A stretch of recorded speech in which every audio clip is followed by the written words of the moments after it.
pessoal. Bom, dando continuidade à SOCEMAT, a próxima palestra é intitulada Refletindo sobre o ensino bilíngue em escolas denominadas inclusivas, que será ministrada pela professora doutora Cláudia Regina Vieira, que possui graduação em Pedagogia pela Universidade Estadual Paulista e pós-graduação em Magistério do Ensino Superior pela PUC São Paulo. É mestre em Educação pela UNEP, Unimep, Piracicaba, e bacharel em Letras Libras no curso promovido pela Universidade Federal de Santa Catarina, com polo na Unicamp. E também é doutora em Educação Especial pela Faculdade de Educação na Universidade de São Paulo. Atualmente, é pró-reitora de Assuntos Comunitários e Políticas Afirmativas, professora adjunta à Universidade Federal do ABC e docente do Programa de Pós-Graduação em Educação e Saúde da Universidade Federal de São Paulo. Tem experiência na área de educação, com ênfase em educação de surdos, atuando principalmente nos seguintes temas: língua de sinais, educação de surdo e inclusão. Agradecemos desde já a sua presença e, por favor, recebam com muitos aplausos.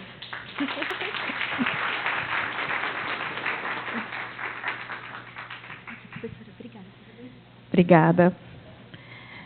Bom dia, gente. Tudo bem com vocês? Eu não sei ficar muito sentada, então vou ficar meio que na movimentação. Queria já de antemão agradecer, né, a oportunidade de conversar aqui um pouquinho com vocês e de vir participar nessa semana, né, de matemática. E aí eu queria mais desenvolver assim com vocês uma conversa, né? Acho que quando a gente fala, né, de reflexão, acho que é propor uma conversa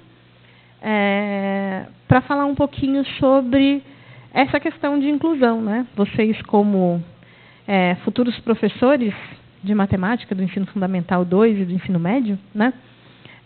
Como é que vocês percebem ou como é que vocês entendem um pouco esse processo de educação inclusiva? Então, eu vou... como é que é seu nome? A Rose leu o currículo, né? Parece um montão de coisa, né? Fez. Mas eu falo de um lugar do qual eu sempre tive muito interesse com a língua de sinais, né? Então, vou entrando nessa seara de educação inclusiva a partir da educação de surdos. E acho que, dentro dessa perspectiva, esse é um universo que ajuda a gente a se circunscrever um pouco essa ideia de educação, né? Esse lugar da educação inclusiva nos espaços. Então, eu queria começar perguntando para vocês se vocês têm alguma ideia, alguma perspectiva de como é que se dá o trabalho com pessoas com deficiência dentro do ensino fundamental 2. Como é que vocês imaginam que organizar ou preparar uma aula ou trabalhar com educação inclusiva? Olha, difícil. Vamos qualificar o difícil? Difícil por quê?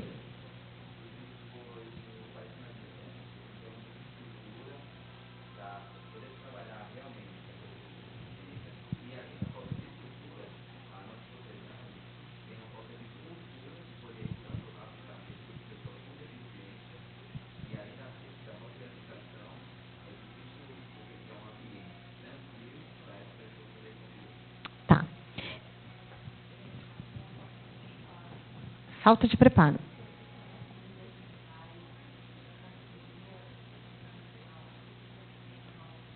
Tá. Então, pode falar.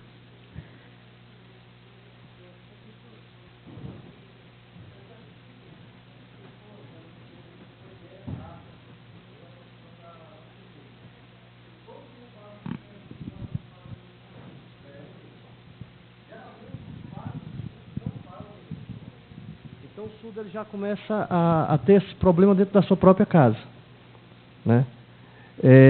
Então, imagina que esse surdo ele já chega na escola, essa criança já chega na escola com essa dificuldade. Ela já tem a dificuldade da comunicação dentro de casa. Eu estou fazendo o curso de Libras e a gente debate muito isso, né? A criança ela não tem essa interação com os pais, e por não ter essa interação com os pais, ela não tem também aquela dimensão que nós temos, por exemplo, de pai e mãe, porque ela não tem essa ideia, né? Justamente por ela ter uma dificuldade na compreensão e na comunicação. E como a gente sempre fala aqui dos conhecimentos intrínsecos, que é aquele que a criança traz da família e leva para a escola, o surdo vai também levar essa dificuldade junto. Legal, estou gostando. É por isso que eu gosto de conversar. Estou anotando aqui, ó. No meu caso, eu sou professora lá em Goiás desde 2002. Até hoje eu tive, só no ensino fundamental, que eu tive contato com alunos com alguma deficiência. Posso te falar assim, Pessoa né? com deficiência, é o nome certo. Pessoa com deficiência. A gente está tendo umas aulas aqui. Inclusive, eu fiz uma disciplina uma vez sobre erros que a gente comete. São tantos, sem saber, é falta de informação, mas alguns eu realmente não memorizei. Por falta de estar conversando sobre o assunto, né? Ignorância um pouquinho. Então, o que acontece? Primeiro, esses alunos, eu não sei para onde eles vão no ensino médio, que depois a gente não encontra mais eles, porque eu dou aula no fundamental e no médio. E quando eu trabalhei com esses alunos, eu ficava muito chateada de não conseguir falar com eles, porque eu não tive formação, né, na graduação, e por toda a lógica do professor, não me organizei para fazer um curso, que eu poderia também ter feito isso, mas são tantas coisas, né? E a gente sabe como funciona a vida de professor aqui no Brasil. E aí eu vejo que um dos problemas também na nossa rede é a questão de ter alguém para acompanhar. A professora falou o nome, como chama? O intérprete? Tradutor e intérprete de língua de sinais. Isso, língua então, portuguesa. Por dias, às vezes a criança passava meses sem alguém, então ele ficava lá me olhando, com aquele olhar, e eu mal consigo atender, né, os outros alunos. Eu vejo muito falar, a teoria, gente, é muito linda. Eu estou assim, me preparando para o mestrado, é muito linda. A teoria é linda, mas quando você está lá na escola, e como eu tenho muito tempo, é difícil até você ouvir e não ser crítica, né, para falar, tá bom, mas e como a gente vai fazer isso funcionar na realidade? Se esse mundo é fantástico, é o mundo fantástico de Bob, sabe? Adoro esse desenho. É muito isso. Precisa do pessoal estudando? Precisa, mas a universidade, ela precisa estar mais presente na escola para a gente ter esse diálogo, né? E a gente se ajudar, porque eles têm a teoria, mas nós temos a prática, nós temos a realidade, que é muito dura. Sinto falar, né? Para o pessoal que está entrando. Então, assim, aí eu vi essa dificuldade dessas crianças várias vezes passarem tempos e tempos sem o intérprete. As secretarias têm toda uma teoria, mas na prática eles dificultam, eles não se organizam. E, por outro lado, foi como o colega falou, a família, por vários motivos, não se organiza. Às vezes tem que levar no horário à parte para a criança aprender, né, Libras, ou a própria família, né, aprender. Mas a realidade é que eles não têm esse tempo para levar. Então, assim, é tão complexo. E realmente, como professora, eu gostaria de ter feito mais, mas eu passei e realmente não fiz a diferença, não por maldade, mas, enfim, né? A senhora sabe, são várias, acho que dá um debate muito longo quanto a isso. Bom, eu vou começar a fazer a provocação das reflexões, né? A partir de algumas coisas que vocês foram trazendo. Então, vamos lá. Primeiro qualificador, e aí todas as intervenções foram no sentido da gente falar da dificuldade. É difícil. É difícil dar aula de qualquer coisa para qualquer pessoa, né, em qualquer situação. Mas o que a gente tem? Então, a gente precisa levantar um histórico, né? Pessoas com deficiência no nosso país, elas são encaradas e vistas como pessoas que têm falta de alguma coisa. Então, a gente olha a palavra e olha para a questão de deficiência como uma falta de eficiência. Essas pessoas não funcionam como as outras pessoas. Então, é assim que a gente olha, né? Tem um fator fator aí que é impeditivo e elas não funcionam como as outras pessoas funcionam. Elas têm uma maneira diferente de funcionar e como é que a gente faz para acessar, né? É verdade? É 100% verdade? Não é. Elas não são pessoas tão diferentes das outras pessoas que a gente tem. Elas são pessoas com dificuldades. Qual que é a grande problemática? A problemática é histórica. Historicamente, essas pessoas estavam apartadas dos espaços.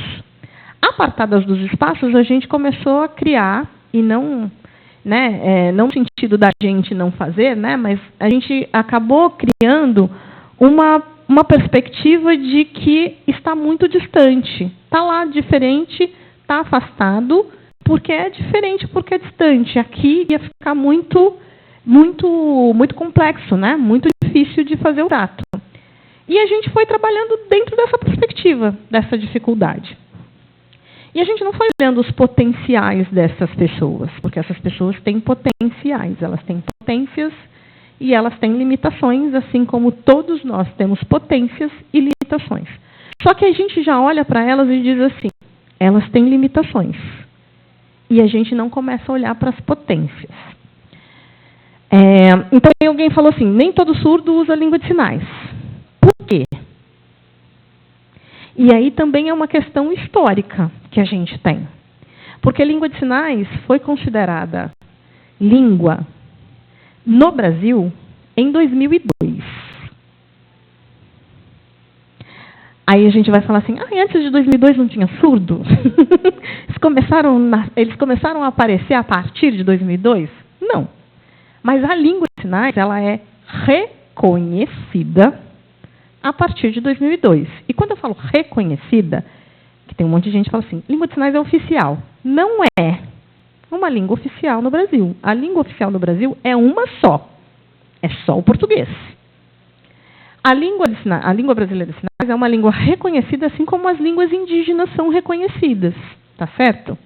Então, ela é uma língua reconhecida. E em 2002, em abril de 2002, a gente chegou e disse assim, olha, você que é surdo e que usa a língua de sinais para a sua comunicação, vamos validar esse seu direito. Né? Que legal, agora você pode usar na rua, tá bom? Antes você não podia mostrar para as pessoas, mas agora você já pode mostrar, porque olha só, é uma língua de verdade, tem estrutura, né? Ela funciona. Então, vamos reconhecer? Vamos, né? Reconhecemos a língua, só que se antes de 2002 a gente não usava a língua nos espaços, quem usava essa língua eram só os surdos, o que mudou na prática?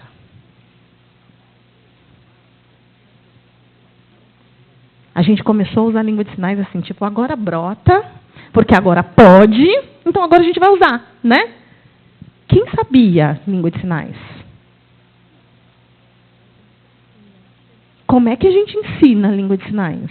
Como é que a gente conversa em língua de sinais? Eu adoro contar causa, tá? Vou contar o primeiro. Eu trabalhei numa escola, a professora Maria trabalhou nessa escola comigo.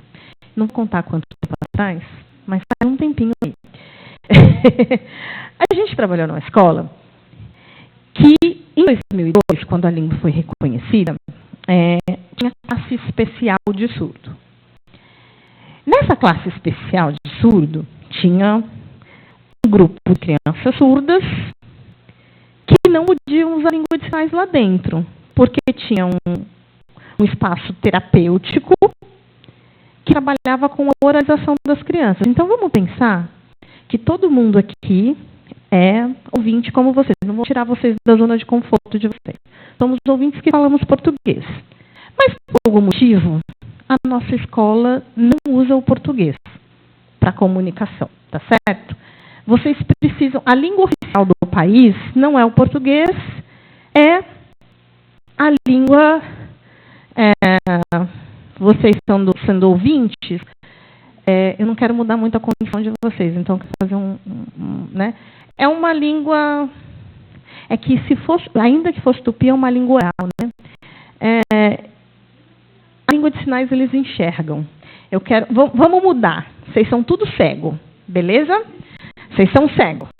Eu vou dar só para vocês entenderem aonde está o gap, aonde mora o buraco. Vocês são todas pessoas cegas. Vocês enxergam só vultos. E vocês escutam. Tá? Aí, nessa escola que vocês estudam, a língua oficial é a língua de sinais. É uma língua visual, tudo bem? Mas vocês não enxergam. Mas a língua oficial é a língua de sinais. Era o que acontecia com os surdos até então. A língua oficial é o português, a gente fala. Aí você fala assim, mas eu não escuto. Não, mas a gente vai treinar para você escutar. Assim, mas eu não escuto. Mas você vai olhar para mim e você vai entender. Mas eu não escuto. E era assim que era esse processo. Então, o que o surdo tinha? Repetição de palavras. Ele tinha que ter uma certa quantidade de vocabulário para começar a aprender. Então, o que acontece quando a criança entra na escola? Ela começa a desenvolver mais linguagem, porque a linguagem ela desenvolve desde sempre, porque todo mundo conversa em casa, tá? Quando ela chega na escola, ela vai conversando com as outras pessoas. E aí elas vão trazendo novidades, né? Eu estou achando super... Eu não tenho filhos, eu tenho 4 sobrinhos. E o meu sobrinho mais novo está indo para a escola, então a gente acha fantástico quando ele volta com as novidades, né? Então, assim, eu não vou mais... Agora eu vou comer... não comia ovo ele, né? Aí ele diz assim, agora eu vou comer ovo porque a Amora, que é a minha amiga, ela come ovo. E ela é magra. Então, eu quero emagrecer, eu vou comer ovo. E aí a gente fala assim, Tiago, não é assim que funciona, né? Se você comer 4 ovos, funciona a mesma coisa de você comer o que você come hoje, né? Não, mas a Amora come ovo, então eu passei a comer ovo. Ou ele chega e pergunta, o que significa consequência? Aí você fala assim, por quê? Porque minha professora falou que se a gente fizer bagunça tem consequência. Mas ela não explicou o que é consequência, né? Então, ele vai trazendo informações que a gente vai conversando e essa linguagem ela vai tendo a possibilidade de sendo trabalhada, né? De sendo organizada. O que acontece com crianças surdas? Elas veem coisas. Elas estão ali lendo, né, as expressões, as pessoas bravas, as pessoas felizes, as pessoas contentes. Né? Elas estão lendo essas expressões, mas necessariamente elas não estão sabendo qual é essa palavra, o que significa tal coisa. Né? E quando ela chega na escola, não tem uma língua para comunicar, para fazer essa expansão que tem com as outras crianças. Então, essa expansão ela acaba sendo bloqueada. Por que a gente não tem língua de sinais com as famílias? Não nascem crianças surdas na mesma proporção que nascem crianças ouvintes. Então, as mães das crianças surdas não têm uma vizinha que tem uma criança surda para elas conversarem sobre o desenvolvimento das crianças delas. Ela tem um modelo ouvinte, às vezes, inclusive, dentro de casa, com outros filhos. Ela não tem um comparativo. E aí ela não tem essa comunicação. Então, nesse caso que eu comecei a contar, parei, mas eu vou continuar. O que acontecia? 2002, língua de sinais, até 2002, língua de sinais não pode, porque tem a terapia no contraturno. E a terapia vai estimular a fala. A lei sai em 2002, aí a gente tem um decreto em 2005, que diz assim, culpa do decreto que vocês têm aula de língua de sinais na licenciatura, tá? É assim, a partir até 10 anos, né, 2005 até 2015, todos os cursos de licenciatura vão ter que ter língua de sinais. A língua de sinais vai ter que começar a circular. A língua de sinais vai ter que começar a aparecer. Então, 2002 até 2005, não pode falar, não pode usar língua de sinais, só na hora do recreio. A gente tem 2005, 2006, 2007 começou a apertar. 2008 começou a ficar mais apertadinho. 2009, quando chegou em 2010, essa escola, que era uma escola com tradição de estudantes surdos, fez assim: não é que a gente vai ter que dar língua de sinais para essas crianças? E agora? Né? Vamos preparar as pessoas para ter língua de sinais, então. A gente contrata um instrutor surdo, ele vem aqui, dá uma aula para todo mundo e a gente aprende língua de sinais. Então, de um ano para o outro, a gente disse para as crianças assim: sabe todo o esforço que você fez para falar? Esquece. A partir de hoje, você pode usar a língua de sinais, tá? Está liberado. Quem entende a língua de sinais que eles falam? Porque o professor também não tinha esse entendimento da língua de sinais, porque ele não tinha isso no processo formativo. Tá? Só alguns professores tinham esse interesse e iam buscar essa via, mas não eram todos. Então, a gente começa a ter um embate. E esse embate começa a aparecer na perspectiva do ensino. Porque como é que eu sei ensinar português? E aí você fala assim: é uma semana de matemática. Eu não quero saber como ensinar português. É importante que ele saiba ler, para conseguir fazer interpretação, para conseguir entender o que vocês estão falando em termos de matemática de conceito. Como é que ensina português? Vocês conseguem dizer para mim como é que vocês aprenderam português? Vocês começaram primeiro com as vogais, né? Aí depois vocês juntaram as consoantes com as vogais. Aí depois vocês começaram a juntar para fazer palavra. Aí depois vocês fizeram frase. Aí depois vocês falaram assim: olha, tem um texto. É tudo assim, né? Aqui, depois aqui, depois aqui. É sonoro. É uma relação de grafema-fonema, independente da metodologia que se use. É relação grafema-fonema. O que as crianças vão fazer na escola?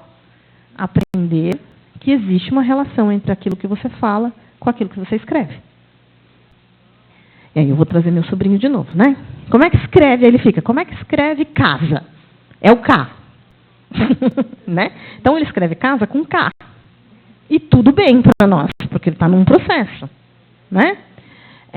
A gente tinha um estudante, eu tinha um aluno que ele escreveu uma vez H-to, para escrever gato. Então, ele pôs uma letra H e depois ele colocou o to. E aí eu perguntei: o que está escrito? Ele: gato. Né? Porque era o H-to. E aí, essa relação de grafema-fonema é essa relação que o surdo não tem, porque ele não escuta. Ele não faz essa relação de grafema-fonema. A língua de sinais é visual, então ele tem que ver. Eu tenho que mostrar. Ele não vai chegar do nada e vai começar a escrever sozinho, porque ele não tem consciência fonológica. Então, o BO de bola e de botão são duas coisas completamente diferentes, que ele não tem condição de saber que começa com a mesma sílaba. Porque se eu fizer o sinal,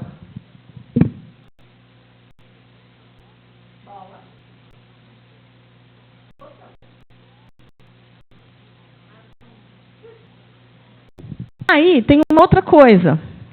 Ah, mas aí a gente mostra o alfabeto, né? O A de avião. A de avião. São Y. A de avião. Pode ser? Não pode ser. Então, não existe essa relação. Tá, Cláudia, mas você está falando de português e eu quero saber de conta. Tá.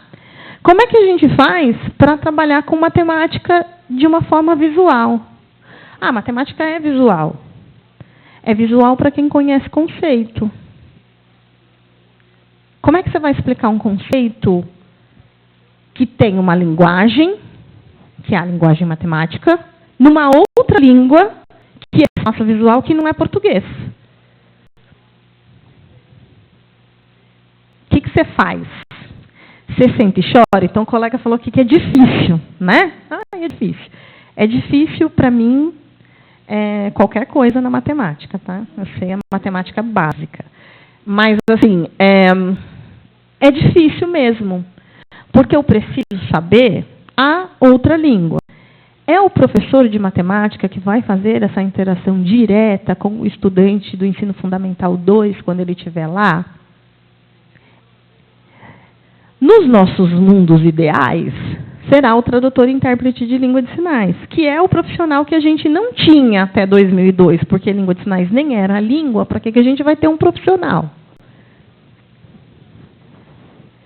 E começou a ser uma profissão a partir de 2008, quando a gente tem o primeiro curso de formação em ensino superior para tradutor e intérprete de língua de sinais. Então, o curso o curso de graduação, né, o curso profissional, né, de graduação que dá a habilitação para o tradutor e intérprete, o primeiro é de 2008.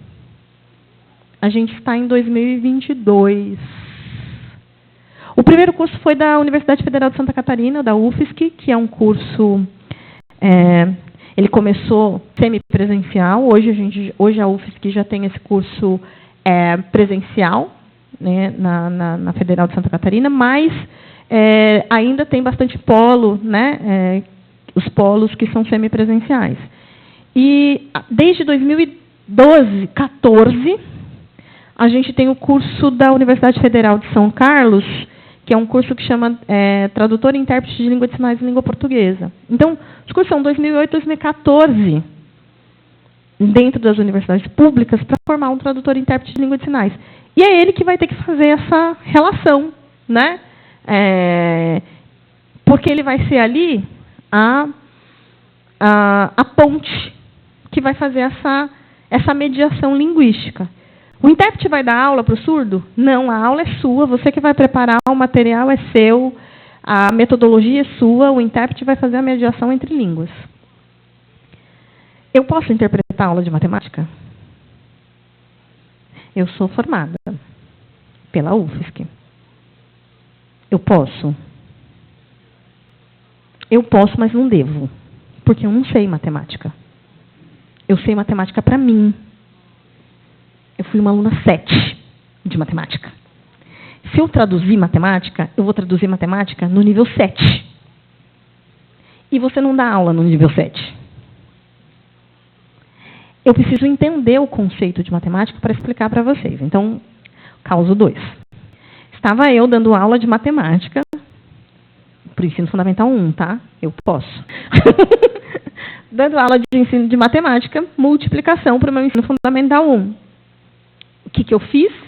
Peguei o livro didático, maravilhoso, companheiro, amado e amigo, li lá o que estava lá no livro de matemática, sei multiplicar, sou capaz de dar uma aula de multiplicação. Pus na lousa a figura que aparecia lá no livrinho de matemática. Vocês conhecem aquelas figuras que tem assim, um balãozinho, vezes o outro balãozinho igual, aí tem um balãozinho, né? Então, assim, 2 bolinhas, vezes mais 2 bolinhas, é igual 4 bolinhas, né? 2 bolinhas, 3 bolinhas, né? Então, você vai fazer lá 1, 2, 3, 1, 2, 3, 1, 2, 3, 4, 1, 2, 3, 4, né? Para ele poder fazer essa soma, por quê? Porque porque multiplicação é soma de parcelas iguais. Ó, parabéns para mim que eu sei matemática. Então, né, fui fazendo aquilo, coloquei na lousa, expliquei em língua de sinais fantasticamente. Estava arrasando na minha aula. E olhando para os meus alunos e eles olhando para mim com uma cara do tipo assim, ela está tentando dizer alguma coisa, ela está até se esforçando, mas eu não estou entendendo. E eles estavam com uma cara de muita dúvida, sabe assim? Vocês estão entendendo? E eles me ajudando assim, né? Então vamos fazer de novo. Fiz outra lousa com o mesmo desenho, só que em vez de bolinha eu coloquei florzinhas, depois pus corações. E eu fui mudando os desenhos, mas eu não mudei a estratégia. Entrou um ex-aluno surdo dessa escola, que já estava no ensino médio. E aí ele entrou, né, porque foi visitar a escola. Oi, tudo bem? Como você está? Eu estou aqui ensinando matemática. E ele olhou para a lousa e falou assim, multiplicação? Vocês estão entendendo? Quando ele perguntou para os alunos, vocês estão entendendo? Sempre tem aquele cara na sala de aula que é o sincero, né? O sincero respondeu assim para ele: não, mas ela está tentando. Né? Então ele fez assim. Ela está tentando. Tá.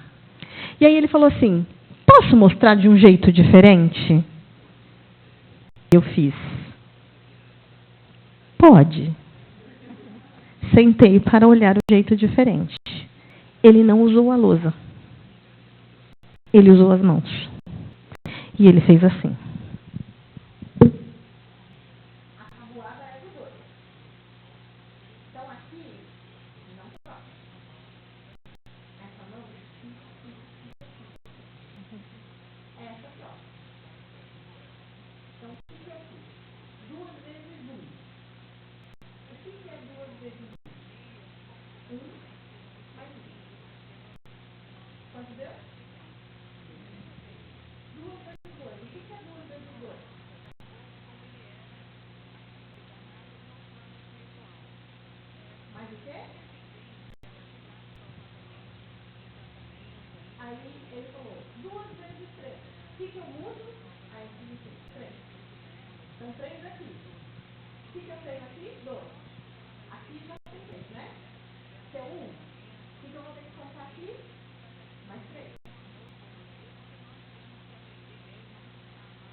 O meu conhecimento de língua de sinais é um conhecimento de língua de sinais que não é o básico.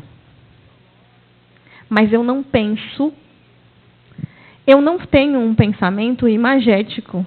O meu pensamento é sonoro. Eu penso com som, porque eu sou ouvinte. Ele pensa visualmente. E aí vocês estão falando assim, mas isso aqui não está fácil, eu não entendi. Eles entenderam. Faço? Vamos fazer conta falada? 3. Não, tudo 3. O que eu tenho que contar?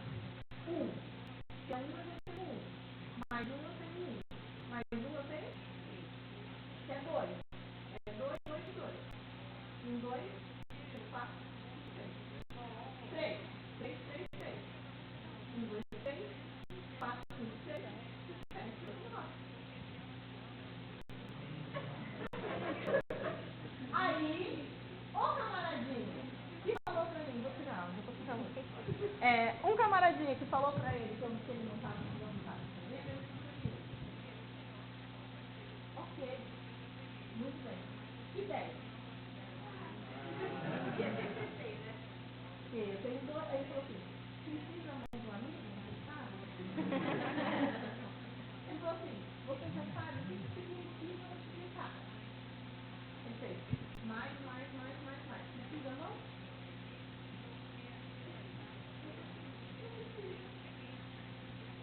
10 vezes 4 é 10, 10, 10, 10. 40.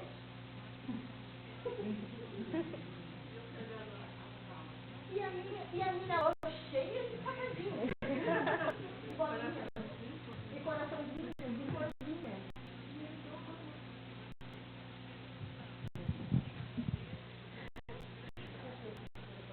Calma aí.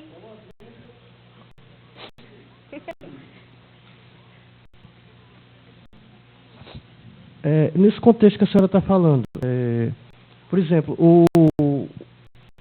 a senhora mostrou, por exemplo, o 2 com a palma da mão para frente, né? Só uma dúvida mesmo, porque a gente aprende que o numeral ele sempre é o dorso virado, né? Se, por exemplo, na aula, isso vai confundir o aluno, por acaso, lógico que a gente aprende da forma correta, mas isso vai confundir o aluno quando a gente, por exemplo, você fizer aqui o 2 aqui, por estar num contexto, por exemplo, matemático, ele entender aquilo, isso vai atrapalhar ele ou não? A gente pode... Então, quando a gente vai ensinar, que eu não vou falar que a professora de língua de sinais de vocês não fez certinho, né? Ela fez certinho, tá certo. Tem que aprender assim. Só que quando a gente fala, a gente também não fala certinho. A gente usa... Porque, assim, sabe uma coisa que a sua professora de alfabetização falou para você? Agora vocês já estão preparados para ouvir. Que era mentira? É assim, tudo que você fala, você pode escrever. Mentira. Você fala aquilo que você escreve. Não é verdade. Porque a gente escreve dente e a gente fala dente. É por isso que as crianças escrevem, quando elas estão começando a escrever, elas trocam letras. Porque a gente fala de um jeito, mas a gente escreve de outro. Então, a mesma coisa vai acontecer com a língua de sinais.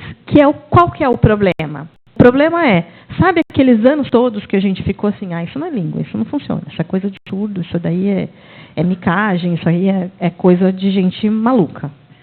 Em 2002, a gente disse assim, nossa, vamos estudar isso aí, que isso aí é língua. Funciona, tem estrutura. Olha, eles organizam pensamento por aí. Eles aprendem conceito por aí. Depois que a gente fez isso, a gente começou... O que eu disse para vocês? Tinha gente para ensinar? Quem usava a língua de sinais? A comunidade surda. A comunidade surda conseguia passar para o ensino fundamental, 2, médio, universitário? Como que ela ia dar aula de Libras para você? E aula de Libras é importante. Então, assim, é um surdo que está me dando aula de Libras. Ele tem conhecimento linguístico? Se ele não tiver conhecimento linguístico, ele também não pode te dar aula. O fato de você ser ouvinte e falar português não te capacita da aula de português. Você não pode dar aula de português só porque você fala português. Você não pode dar aula de Libras só porque você usa Libras. Você usa Libras. Você não conhece os aspectos linguísticos e gramaticais da língua de sinais. Então, você tem que conhecer isso para poder ensinar. A gente está num processo inicial. É angustiante. Desesperadamente angustiante. Se para vocês é angustiante, imagine para a gente que trabalhava com as crianças desse tamanho assim. É angustiante. Né? Então, fazer um número assim, isso aqui é visual. Todo mundo está me vendo. Né? Todo mundo está vendo. A gente aprende, que a gente fala, a idade é assim, meu nome, né? Você aprende aqui. Mas você está usando a língua de sinais, e aí eu vou ter que usar o Bakhtin, que o Bakhtin nem falou de língua de sinais, mas ele falou de língua e eu já falei assim, serve para a língua de sinais, o que você falou aqui, hein, Bakhtin? Vamos lá. Que é social, é construída, é no debate. É por isso que a gente não pode usar a língua de sinais literalmente. Então, assim, desafio. Faz aí para mim o verbo... Não, faz aí para mim o sinal de tomar. Como vocês acham que é tomar? Ele fez ali assim, ela fez assim, fez assim, fez assim. Tomar. Tomar. Você já sabe o que vai tomar, inclusive, né? Ele toma logo a cerveja. Mas, assim, o que é esse tomar? Não serve. Se eu perguntar para você assim, qual que é o sinal de tomar? Vocês utilizaram um contexto. Eu só vou usar tomar nesse contexto? Se eu quiser dizer que eu tomei banho, dá para tomar? Tomar? Então, é espaço visual. Eu não posso pegar um sinal e recortar e dizer assim, esse sinal para sempre vai ser esse sinal. Né? Ele é língua viva, ele é contextualizado. Tomar banho, tomar consciência, tomar juízo, não tem nada a ver com tomar. Né? São outros sinais. E isso vai acontecer, e eu estou dizendo tudo isso porque... E aí, eu acho que agora eu consigo aproximar um pouquinho mais da matemática no ensino fundamental 2 e no médio, que eu preciso ter todos os sinais da matemática para ensinar matemática em língua de sinais? Não. Preciso ter um material super adaptado para ensinar matemática para surdos? Não. Qual é a adaptação de material que eu tenho que fazer? Linguística. Tem que chegar para ele tem que ter acesso. Eu preciso criar um material, é um material mais concreto. O material mais concreto é para todo mundo, não é para o surdo. É para o surdo, é para o autista, é para o cego, é para o baixa visão, é para o deficiente intelectual, é para todo mundo. É para criança que não tem deficiência, material concreto. Mas precisa ser visual. Se falou que é visual, eu tenho que colocar assim um monte de desenho. Não, isso é poluição visual. Então, você não vai fazer poluição visual para todo mundo. Mas ele vai entender a partir dos desenhos. Com moderação, todo mundo vai conseguir aprender a partir dos desenhos. Qual é o processo que eu preciso fazer para alcançar o surdo? É a língua de sinais. Daí, eu separei um vídeo para vocês verem. Vocês já viram como que é a prova do Enem em língua de sinais? A gente tem desde 2000 e... Vamos ver se vocês conseguem adivinhar.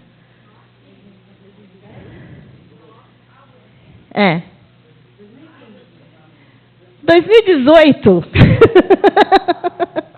Desde 2018, a gente tem Enem em Libras. Olha, 2018, faz tempo, né? E aí você fala assim, por que não tem surdo no ensino superior? Né? Então, em 2018, a gente começou a ter as provas traduzidas, as videoprovas que eles falam, né? Professora, são questões mais fáceis? Não, são as mesmas questões.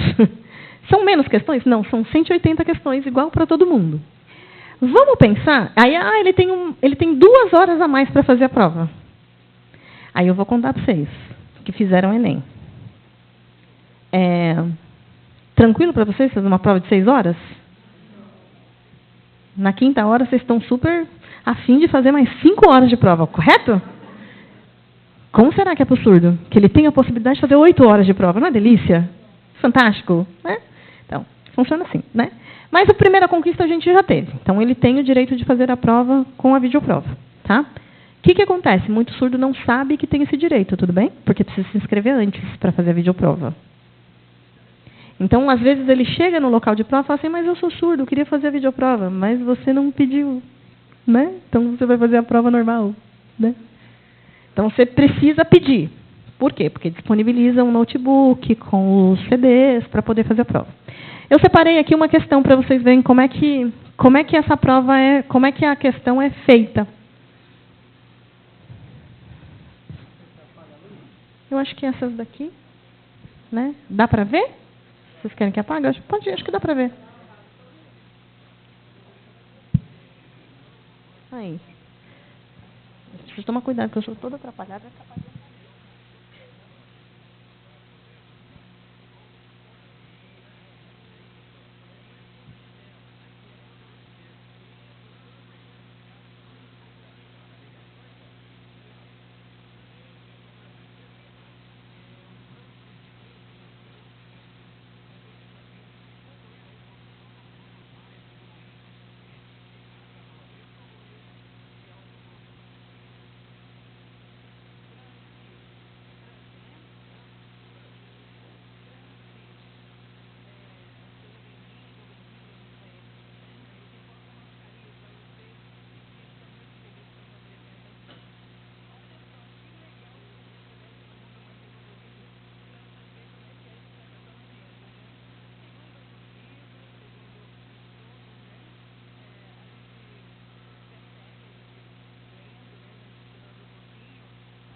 Todo mundo entendeu? Consegue responder?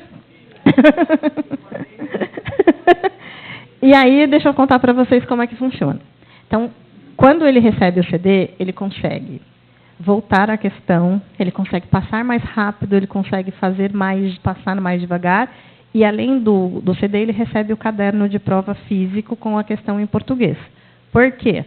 Porque esse cara tem que ser bilíngue, tá certo? Todos vocês têm a opção de se tornarem bilíngues. O surdo é bilíngue pela força da lei. A lei diz que ele pode usar a língua de sinais, e aí a gente sabe que a língua de sinais é a língua que desenvolve pensamento, que trabalha com a questão conceitual, mas que a língua de sinais não substitui a língua portuguesa na modalidade escrita, né? Até porque ele é brasileiro e ele precisa usar a língua portuguesa, até porque o nosso conhecimento já está todo, né, organizado em português. Ah, mas seria interessante se a gente organizasse em língua de sinais. Eu também acho. Só que a gente demorou muitos anos, né? Exatamente, 2022 anos, para fazer um repositório. Imagine quantos anos a gente vai levar para começar a construir esse repositório em língua de sinais a partir daqui e começar a transformar o que a gente já tem em língua de sinais. Então, precisa saber língua português, tá? Então, por isso que ele recebe as duas provas. Tem algumas características aí da língua de sinais que são muito interessantes, mas primeiro eu vou mostrar para vocês a questão em português. Ó, pode passar. Essa questão aqui é essa aqui. Essa, não,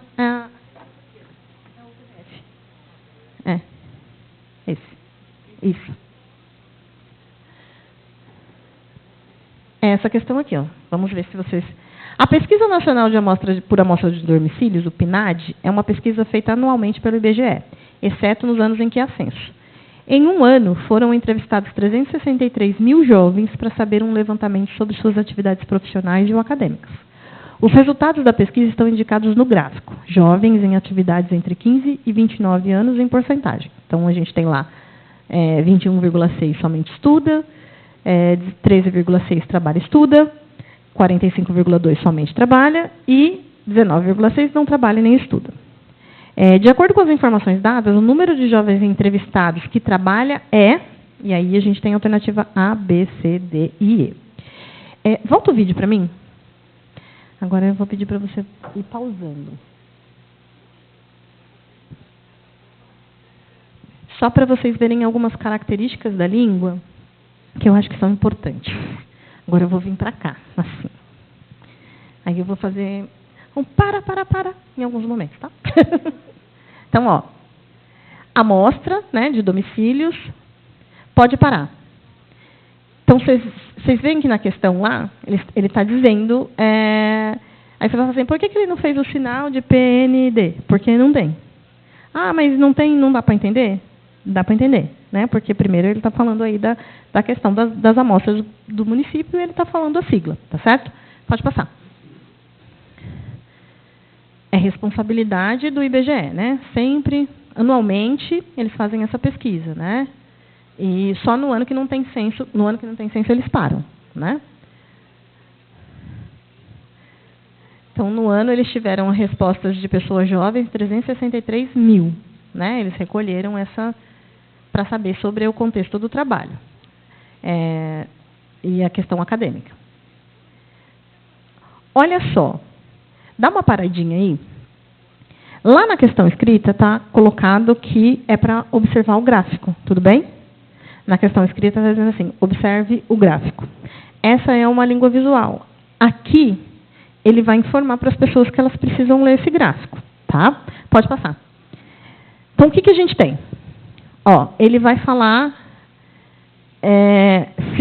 né, na questão do jovem trabalha, o jovem estuda, os jovens que estudam, e vai falar que é as atividades dos 15 até os 19 anos. Então, aqui, ó, tá vendo que ele está mostrando como é que está marcado o gráfico?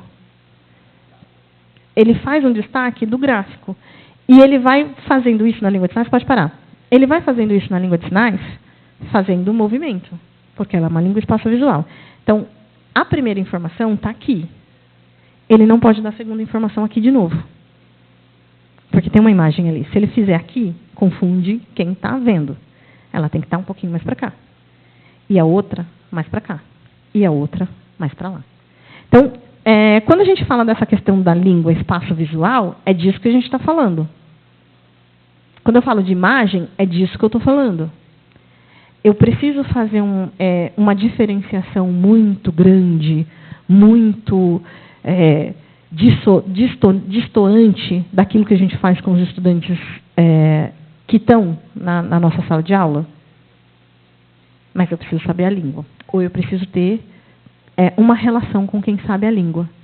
Eu preciso conversar com o meu intérprete. Então, vocês, professores, agora eu vou falar como intérprete de Libras, que de vez em quando eu sou. Toda vez, sempre, em qualquer circunstância que você for dar uma aula, converse com o intérprete antes. Entregue o material para ele poder estudar. Ele necessita. Por quê? Porque senão não tem como garantir. A gente já não tem como garantir, né? Mas não tem como dar condições para que o seu estudante surdo consiga compreender da mesma forma que o seu estudante ouvinte. Imagina eu dando uma aula de multiplicação, antes de entender que dava para fazer isso com a mão. Eu ia querer desenhar na sua aula. E você ia querer me bater, porque você não está desenhando.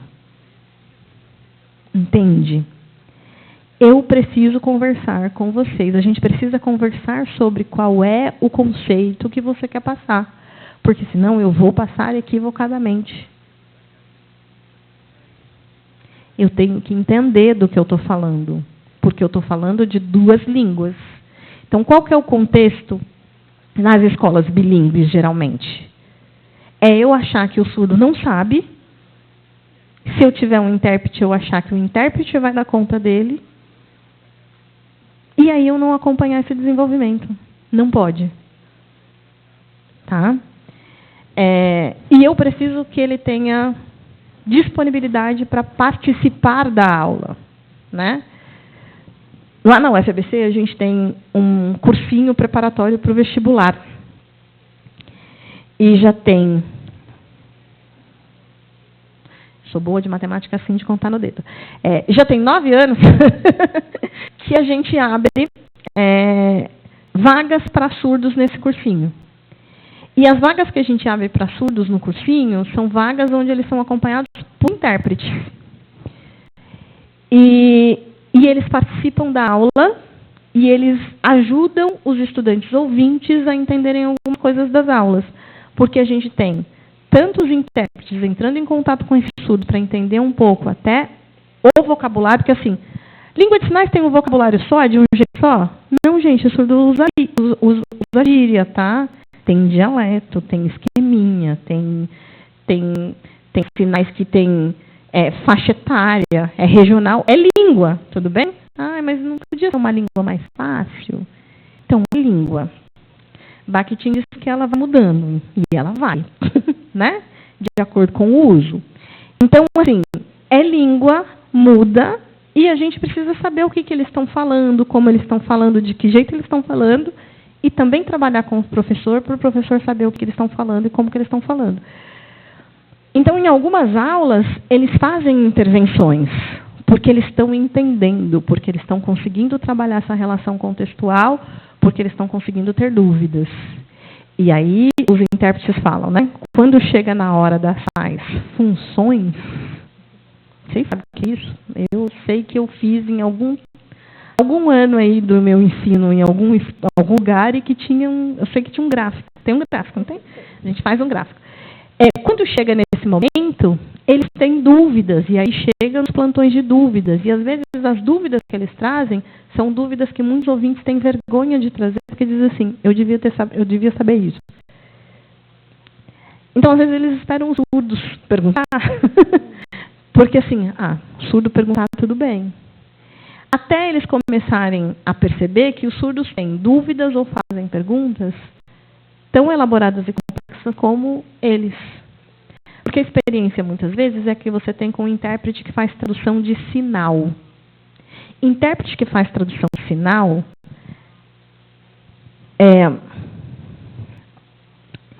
ele rebaixa o discurso do surdo. Porque não fica um discurso como um discurso. Fica parecendo que está cortado, né? Porque ele não faz esse trabalho linguístico da pergunta. Ele vai recortando o sinal. Quando o intérprete entende o que é o que ele precisa saber, mas entende o que é na relação contextual que as pessoas querem dizer com aqueles termos, ele valoriza. Não é que ele valoriza, mas ele dá de fato a voz para a pergunta que o surdo está fazendo. Então, o surdo não está perguntando assim, o que é função? Às vezes, ele está perguntando, eu quero saber por que a gente tem que fazer isso assim, assim. Da onde vem essa soma? Da onde vem essa conta? Ele vai fazer esse tipo de pergunta. E se a gente trabalha só com a questão da sinalização, do sinalário, a gente vai cortando essas possibilidades de ter essa relação contextual de língua, de fato. Eu não sei quantas horas, não sei quanto tempo eu falei. Falei bastante. Acho que eu já estou falando quase 1 hora, né? Mas queria saber se vocês têm questões, se vocês têm dúvidas, se vocês querem perguntar mais alguma coisa. Vamos lá.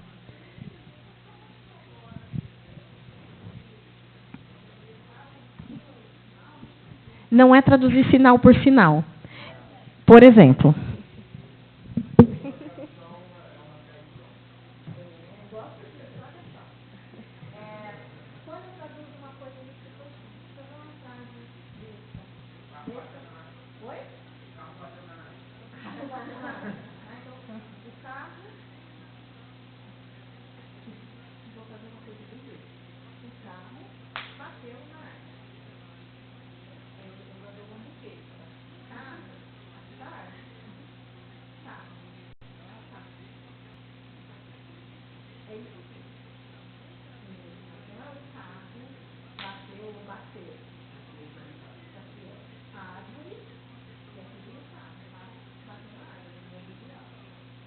eu vou na casa da minha avó. Não é eu vou na casa da minha avó.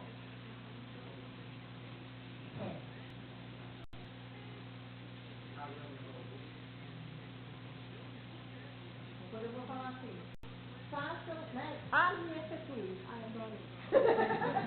Não, arme esse tudo. O que significa isso?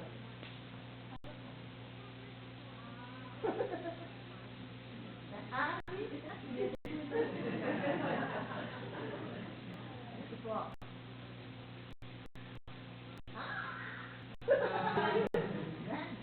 Coloca nesse número aí.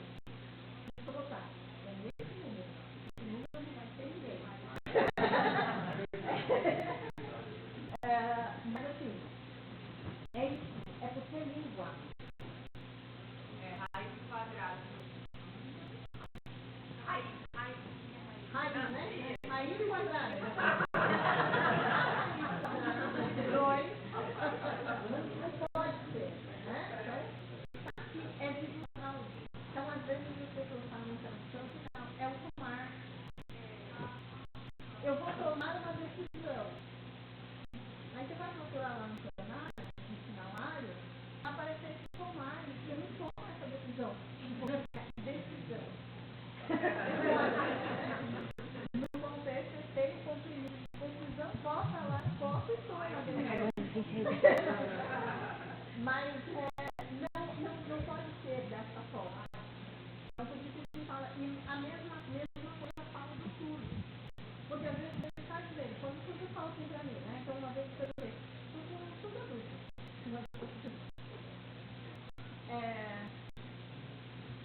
Professora? Ele falou assim para mim, você é uma mulher negra. Eu disse, namorado, sozinho.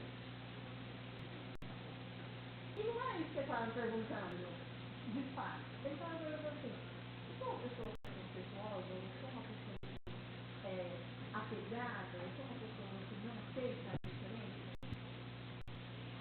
Tudo sempre chega da fé. feliz. Aí ele olha para você e fala assim, nossa, tá grávida? Tá grávida? Sério. Né? Então, às vezes, as falas, se a gente levar muito ao pé da letra, né? Porque não existe assim, você tá morto. Não, é assim, sério, a professor, meu, né? Tá bom, né? É contexto. Eu preciso entender a minha uma relação contextual. Se eu entendo só final,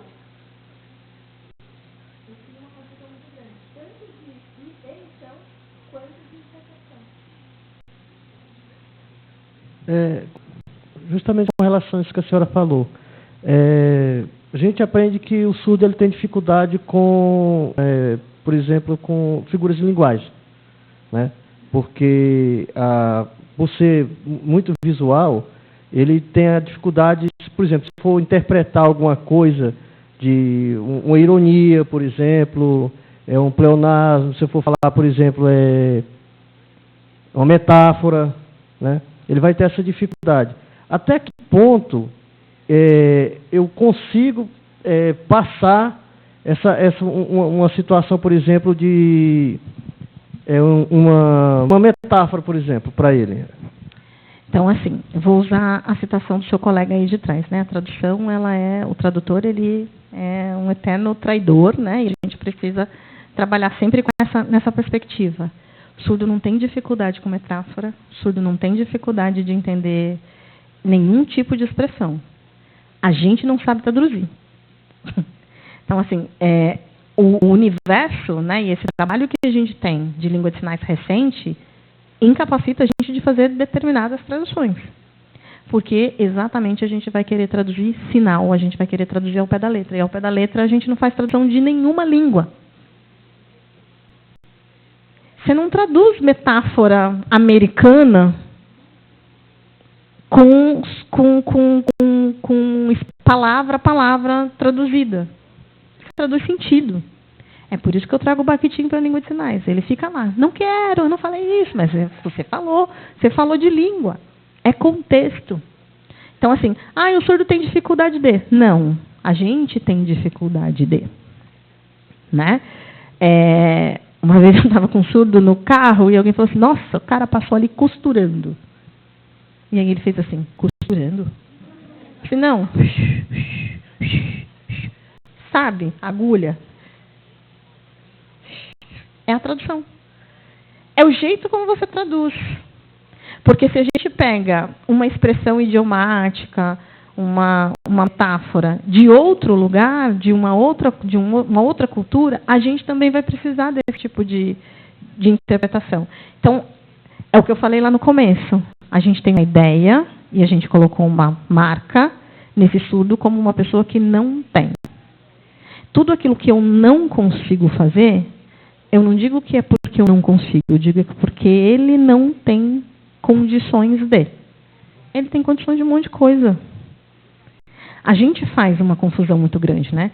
Eu adoro essa história. Eu já falei que um dia eu vou escrever um livro de casos, ele está na metade, assim, porque eu tenho muitas histórias de sala de aula.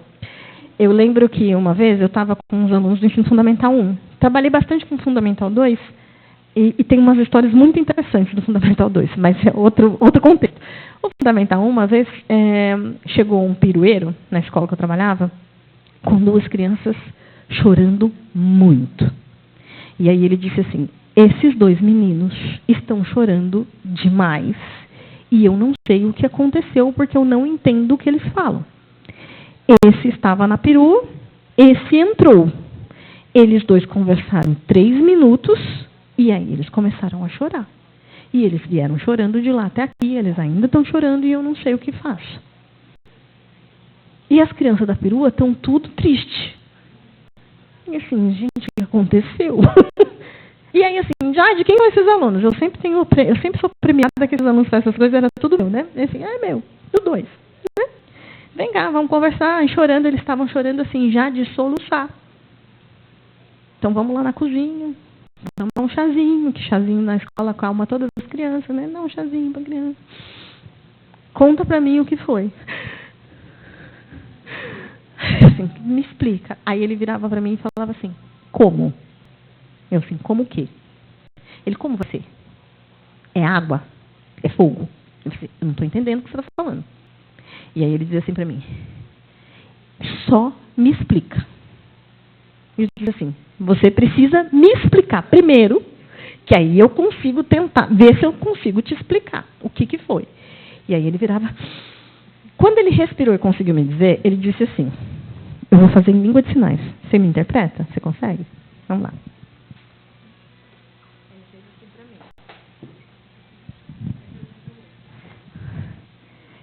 Eu perguntei para minha mãe, dia 2 de novembro, por que está vermelho lá no calendário? Aí a minha mãe me respondeu, porque é dia de morrer.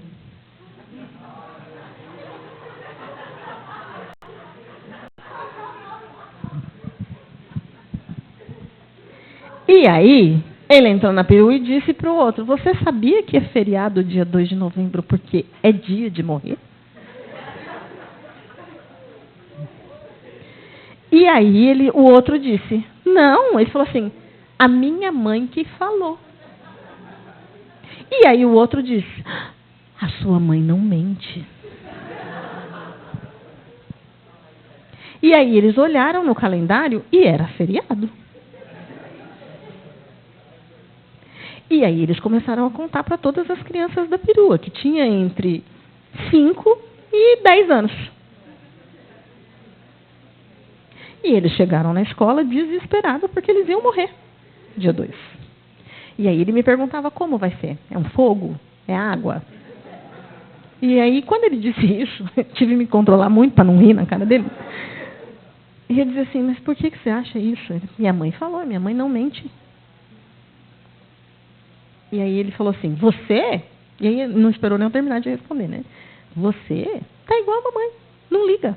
Porque você já é jovem, já adulta, já viveu, já fez um monte de coisa. Eu criança, não fiz nada ainda, né? Já vou morrer. E aí você tem que explicar. Por quê? A mãe fez maldade? Não. Mas a mãe fez aquilo que eu estou dizendo, sinal, palavra. Porque pra gente é dia dos mortos. E beleza, entendi, mensagens, né? Eu tenho conceito. Ele não tinha esse conceito. Ele juntou os dois sinais e fez a interpretação, porque língua é isso. E aí ele sofreu. Uma noite e um dia quase inteiro para poder dizer para o outro que assim, estamos condenados, falta 2 semanas. Né? Faltam só 2 semanas. E aí, assim, para você explicar, não, a mamãe quis dizer isso, ó.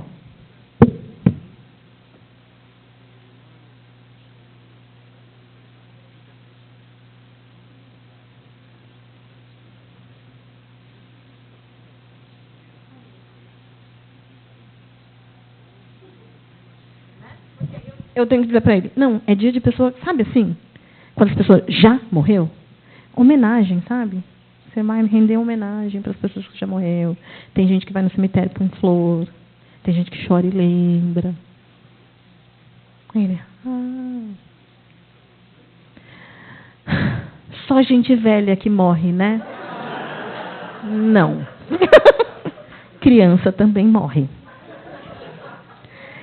E é de você dizer essas coisas para as crianças, mas é o que ele estava dizendo. Que tipo de referencial que ele tem? Não é que ele não tem nenhuma língua quando ele chega na escola, mas ele tem fragmento de 2 línguas muito complicadas. Então, ele tem um fragmento da visual, porque ele é visual, e ele tem fragmento da língua oral. Então, ele tem fragmento das 2 línguas e fica confuso. E a gente precisa trabalhar nesse contexto. E aí sobra para vocês que quando pegam os estudantes no ensino fundamental 2 e médio, talvez um pouco dessa defasagem de trabalhar essas questões da língua. Essas questões não aparecem. E aí você tem que fazer um resgate. Mas não é por causa dele que não consegue acompanhar. É por causa do processo educacional que não deu conta de dizer essas coisas para ele. Então, ele vai defasado por conta do processo, não por conta da surdez. A surdez não incapacita. né, é essa falta de comunicação que incapacita. Então, isso se torna difícil, porque você tem que fazer 2, 3 trabalhos. Estamos numa perspectiva de mudança? Estamos numa perspectiva de mudança. A gente já tem surdo chegando na universidade. Na universidade que eu trabalho, a gente tem 3 surdos na graduação, 2 surdos na pós-graduação. E as 2 surdas da pós-graduação, elas fazem mestrado em engenharia e inovação. Elas não estão fazendo mestrado na língua de sinais, em linguística, em educação. Elas estão fazendo na área delas, na área que elas estudaram. Então, assim, elas estão chegando. E aí, traduzir as aulas é fantástico. Eu apreciei esses dias aí uma apresentação de trabalho.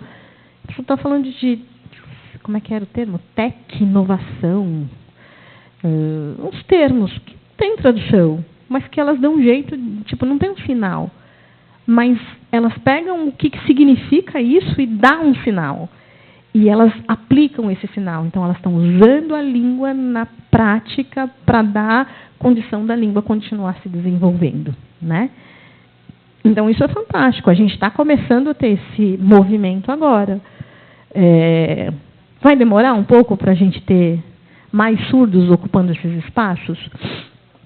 Talvez a gente demore um pouco, mas eles já estão começando a ocupar esses espaços, né? Tanto que o Enem ainda, em 2018, a partir de 2018 a gente já tem as videoprovas, né? Então, que são gravadas, que são filmadas, que são pensadas, que são estudadas, né? Então, uma pessoa que faz essa videoprova, ela não chega lá com a questão e começou, né?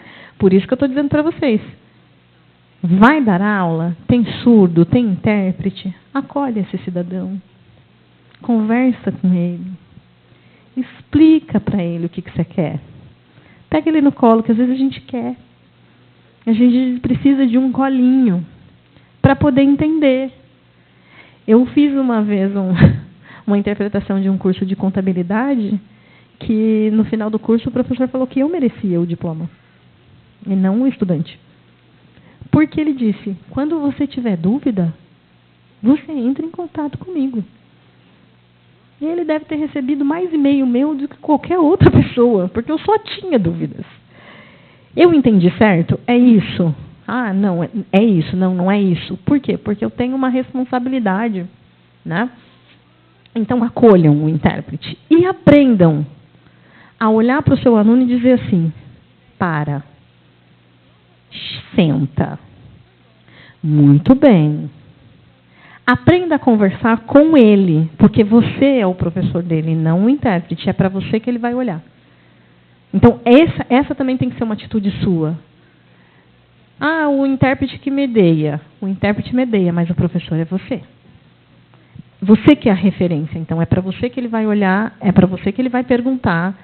E quando você responder, você vai responder olhando para ele, e ele sabe fazer isso aqui. Olhar para você e olhar para o intérprete para entender o que você está dizendo. Tá certo? Acho que era isso.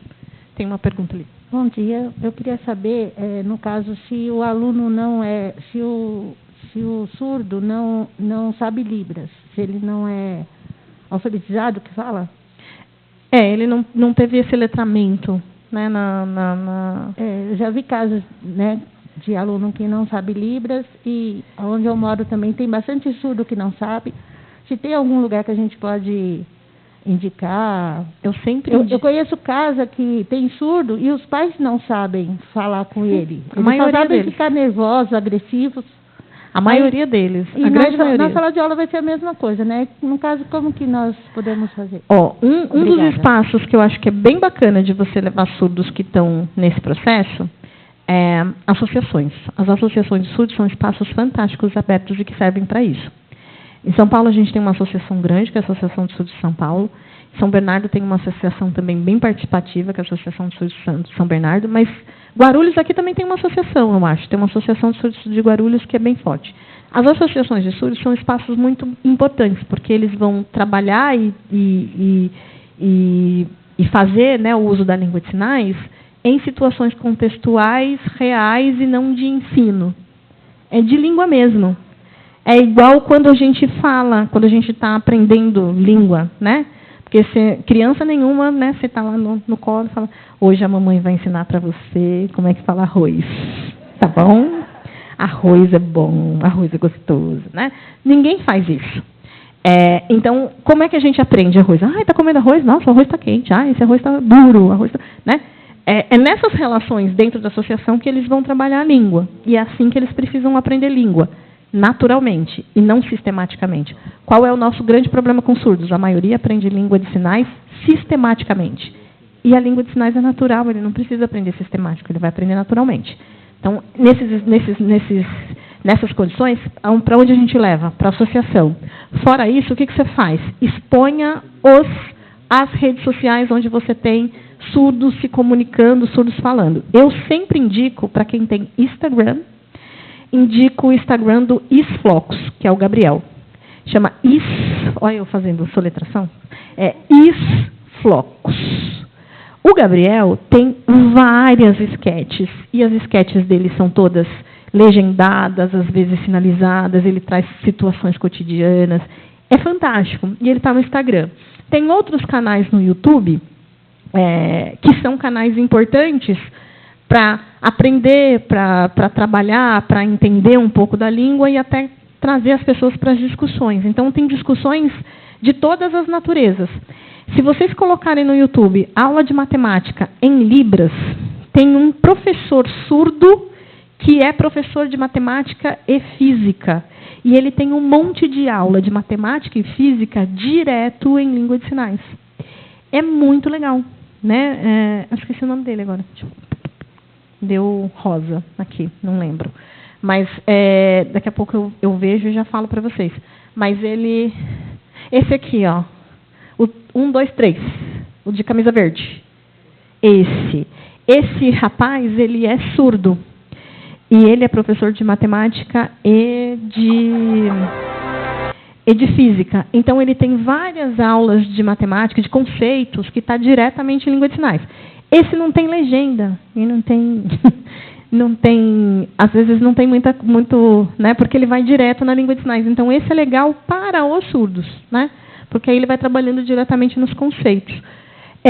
O Instituto Federal de Palhoça tem um monte de aula de química e de conceitos matemática, física e química em língua de sinais com tradução. Então, já tem bastante material, né? Eu sei que às vezes é meio difícil de selecionar, porque tem coisas ruins também, bastante ruins no YouTube, mas esses são esse daí, por exemplo, é ruim.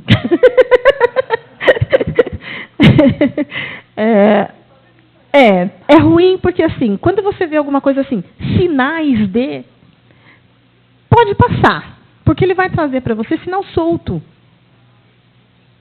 Você tem que assistir coisa que tenha contexto. Se for sinal solto, você vai falar assim, sei falar soma.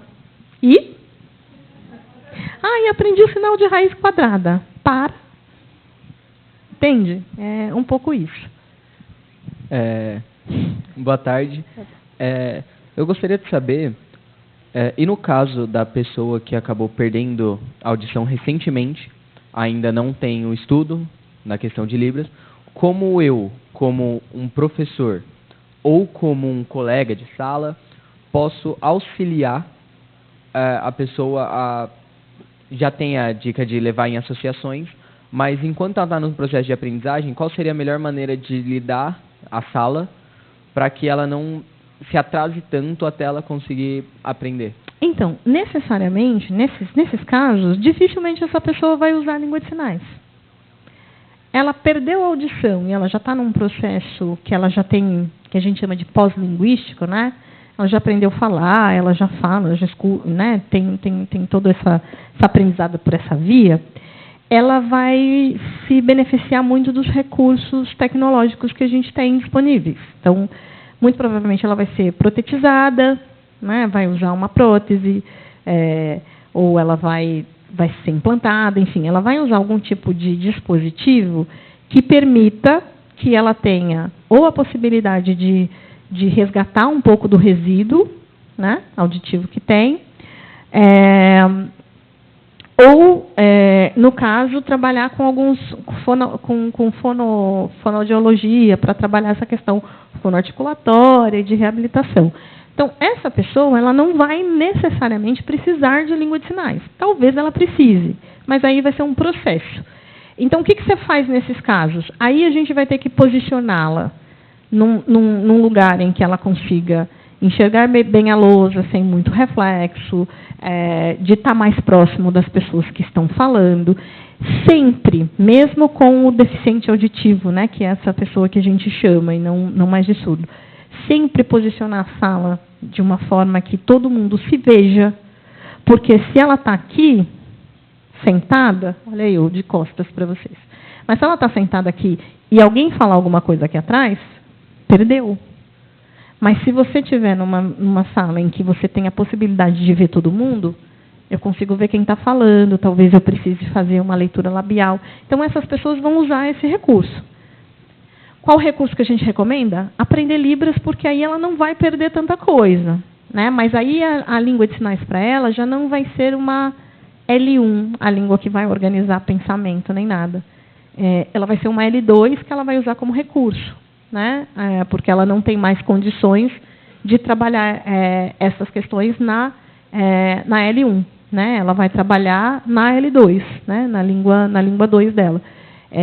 A língua de sinais pode ser um viés importante, mas talvez não seja o primeiro que ela recorra. Então, verificar quais são, né, as indicações, inclusive de otorrinos e de fonoaudiólogos, e no sentido de sempre estar dando aí um pouco de feedback, né? Ver se ela está conseguindo compreender, perguntar, fazer uma coisa um pouco mais, às vezes, individualizada, né? Você dá a comanda para todo mundo, vai ali dar aquela comanda meio que individual, porque ela vai começar a perder algumas coisas, né? Mais alguma pergunta, pessoal? Certo. Bom, gente, eu acho que eu agradeço. Agradeço as perguntas, agradeço a presença, a participação. Espero que eu possa ter colaborado aí com alguns processos aí para vocês e me coloco inteira à disposição. Tá? E sigam esses, né, principalmente o Gabriel, acho que é bem legal, e a partir do Gabriel vocês conseguem seguir outras pessoas, que o Gabriel é um surdo que usa aparelho. Ele é um sinalizador, é um surdo muito sinalizante, mas que já contou e conta as experiências, né, de como que é para ele essa questão do aparelho. Né? Não utiliza a oralização nem a audição, mas não utiliza para tudo, né? Mas que faz um bom uso do aparelho auditivo. Né? Então, acho que é bacana. Tá bom? Obrigada.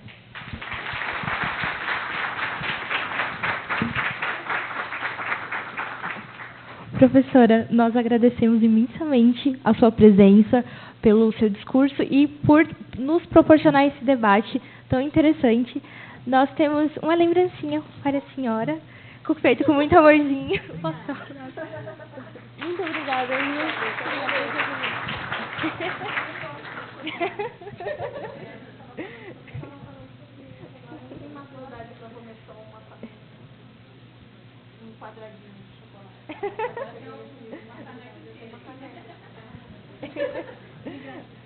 Muito obrigada pela presença de todos. Quem não assinou a lista, está ali atrás. Por favor, assine, para vocês conseguirem retirar o certificado. E é isso. Muito obrigada. Até amanhã.